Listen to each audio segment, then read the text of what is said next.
They went down in single file, the way the Warrens demanded, Kael Thyros at the front, his prosthetic left hand trailing the corroded wall, reading the depth by the vibration in its matte black joints. The amber emergency strips grew sparser the deeper they descended. By the fourth junction, the only light was what they carried. He had been here before, in the way that sons are always in the places their fathers died, not in body, but in the specific weight of inherited knowledge. Lord Thyros had given him the coordinates in the last minutes of a mind that was more signal than man. The coordinates and the truth about the severed hand. Kael had buried him in the metallite soil above the seed chamber and placed the blade in the grave. He had not expected to need a blade again so soon. Vex Karan's intelligence had reached him 3 hours before descent. Drazen Fell was already on dust, not approaching, already below. The iron tally moved faster than the coalition had calculated, and the portable Codex interface Drazen carried was not a reconnaissance tool. It was a key, built from stolen tessera fragments, designed to lock the seed's activation under compact authority before anyone else could reach the node. Sorvath Cade's logic was clean. Control the difference between a world's death and its survival, and you control the world. Above ground, Serethi Voss heard the intelligence and made a different calculation. She walked the Warren junctions with her pale grey eyes, catching the amber light. And she spoke to 12,000 people who had spent their entire lives learning how to survive with nothing. She told them what was below their feet. She told them what was coming through the surface access shafts. And then she asked them to give up the habitat infrastructure they had spent generations building, to barricade every shaft from the inside. Halia Vaughn did not wait for a second request. She was already moving, her long dark braids swinging, her calloused right hand directing bodies and materials with the economy of someone who had fought on Jessad with a tourniquet in her teeth. The barricades went up junction by junction, the Warrens sealing themselves from the surface like a body closing its wounds. Not because Serethi could promise them what the light would be when it came, but because the choice of what it became had to be made by the people standing on it.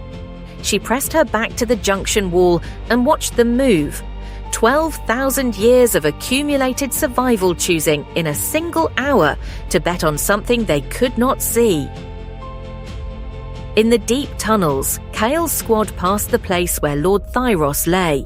The grave was unmarked, a patch of metallite soil no different from the surrounding floor, except that Kael's prosthetic hand stopped moving along the wall when they reached it.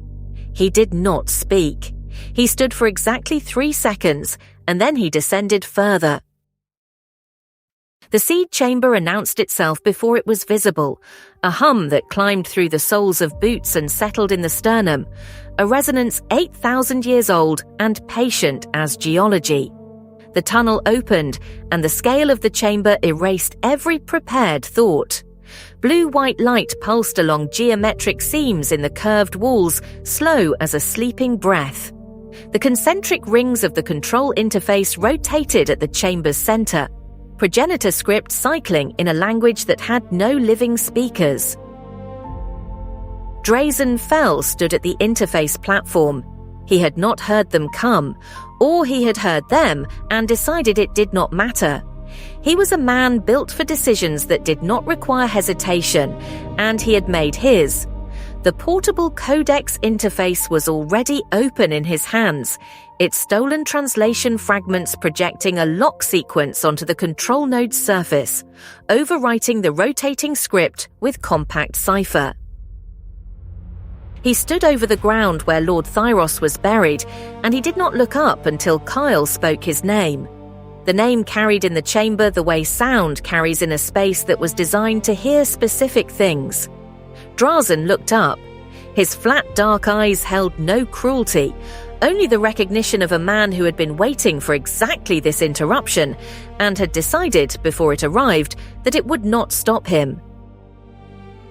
He set the interface down on the platform with the care of someone who intends to return to it.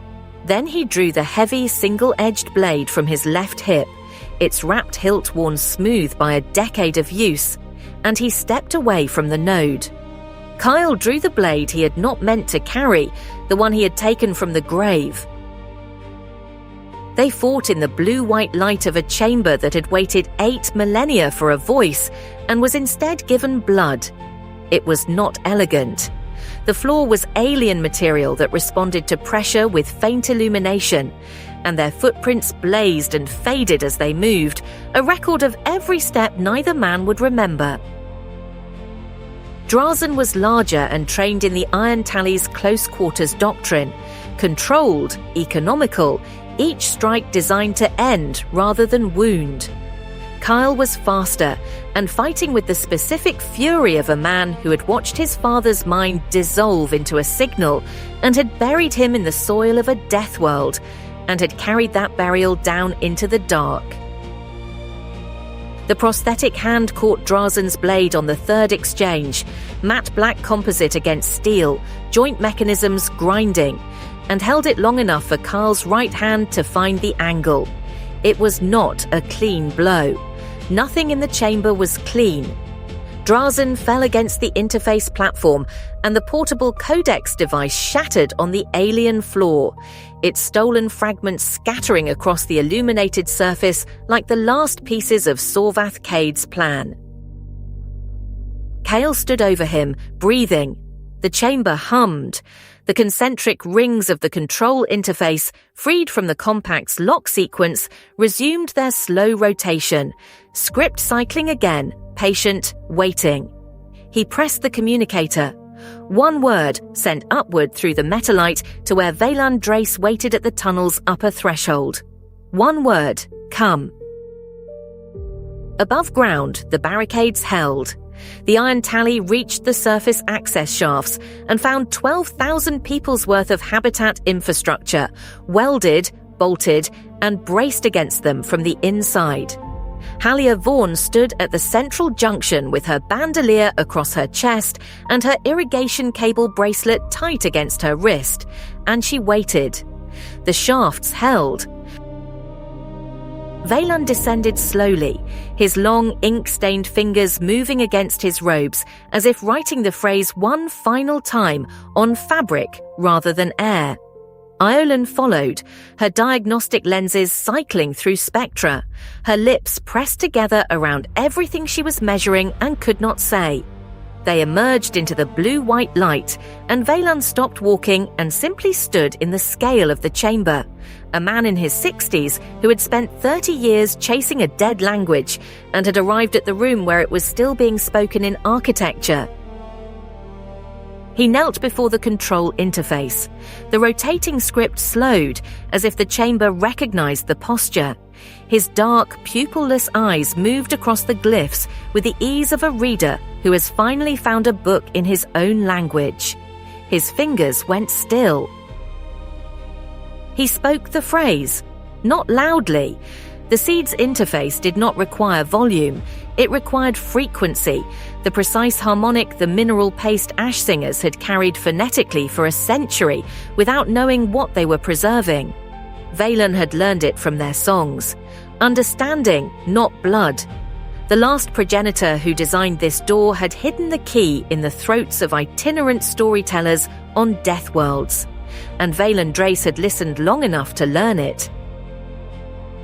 The control interface blazed, not the controlled pulse of the chamber's ambient light, ablaze, white-hot and total, the geometric seams in the walls opening wide as the seed's first activation pulse moved outward through 8,000 years of dormant substrate. The concentric rings stopped rotating and simply shone.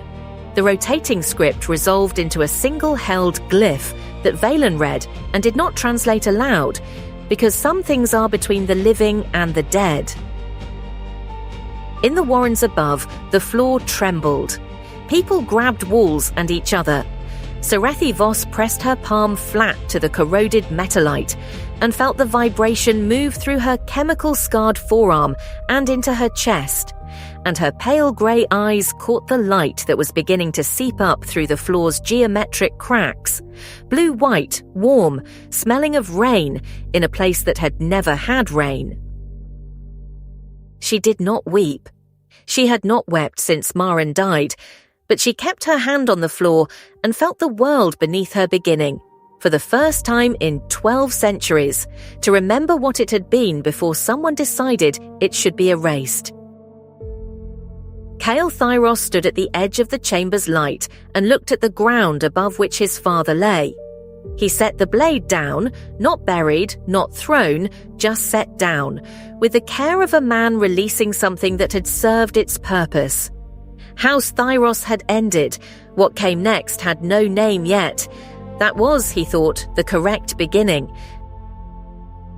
The light that erupted from beneath the Warren's feet was not death. It was the first tremor of spring on a world that had been a grave for 1,200 years. Through the corroded metallite floors, through the sweating tunnel walls, through the cracked dome shells above, the seed's first pulse moved upward like something geological, waking from a dream it had been holding since before any human hand touched this soil. On the surface of dust, the rust-orange metallite began to shift. The hexagonal fractures in the ground, the ones that from orbit formed the outline of a progenitor glyph 3 kilometers across, opened along their seams and breathed blue-white light into the chemical haze of a sky that had not seen anything grow in 12 centuries. The particulate storm stilled, not silenced, stilled, the way a held breath is stilled, the body deciding something. From orbit, the planet formerly known as dust, formerly known as Solibri Prime, began to change color. Not quickly, not dramatically, but the rust orange of 12 centuries of metallite particulate shifted, in the zone above the seed chamber, towards something darker, something that had no name in any language spoken by anyone currently alive, but that the Ash Singer's oldest songs had a word for: the color of soil that has decided to be soil again. Dust had not forgotten. It had only been waiting for someone to ask in the right language. And in a chamber that smelled of rain beneath a world that had never had rain, an old man with ink-stained fingers and a young commander with a blade he would not carry again, and a woman with her palm on the floor of the world that was her inheritance, they had asked. The answer rose through the stone and into their bones, and it was spring, and it was the beginning of everything that had not yet been named.